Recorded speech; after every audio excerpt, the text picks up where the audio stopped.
Kilian Komba, mkuu wa wilaya ya Kalambo iliyoko katika mkoa wetu wa Rukwa. Niko katika eneo hili sasa kwa takriban miaka miwili.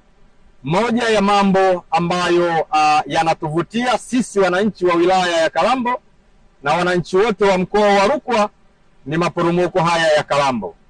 Maporomoko yenye urefu zaidi katika nchi yetu ya Tanzania kwa takriban mita 235 na yakiwa yanashika nafasi ya pili kwenye bara letu la Afrika. Ni eneo ambalo ukilitazama linavutia. Mimi nikaona nitumie nafasi hii nisiwe mchoyo, ni share na nyinyi muweze kuiona video hii, lakini pia muone ni kwa namna gani mnaweza mkavutiwa kuja kuitembelea na nyinyi kuweza kujionea maporomoko haya ya asili kabisa ambayo kimsingi yana muonekano mzuri na yanafurahisha.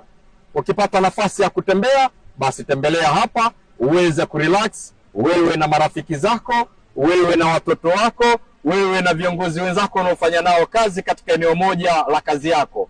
Iwe ni mfanya biashara au ni mfanya kazi wa kawaida. Maisha ni haya haya.